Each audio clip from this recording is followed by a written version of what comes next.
ರೈತರಿಗೆ ಮುಖ್ಯವಾದ ಮಾಹಿತಿ. ಮುಂದಿನ 10 ದಿನಗಳಲ್ಲಿ ಭಾರೀ ಮಳೆಯಾಗುವ ಸಾಧ್ಯತೆ ಇದೆ ಎಂದು ವಾತಾವರಣ ಮುನ್ನೆಚ್ಚರಿಕೆಗಳು ತಿಳಿಸಿವೆ.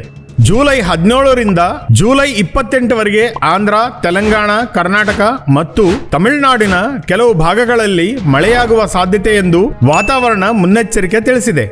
ಈ ಭಾರೀ ಮಳೆಯಿಂದ ತಮ್ಮ ಬೆಳೆಗಳನ್ನು ರಕ್ಷಿಸಿಕೊಳ್ಳಲು ರೈತರು ಕೆಲವು ಮುನ್ನೆಚ್ಚರಿಕೆಗಳನ್ನು ತೆಗೆದುಕೊಳ್ಳಬೇಕು.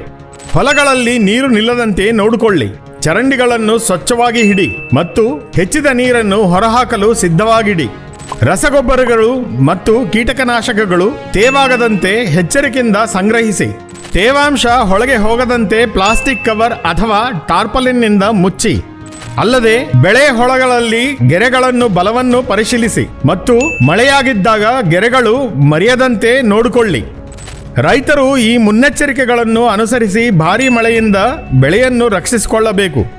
ಇಂತಹ ಹೆಚ್ಚಿನ ಮಾಹಿತಿಗೆ ನಮ್ಮ ಚಾನೆಲ್ನ ಫಾಲೋ ಮಾಡಿ.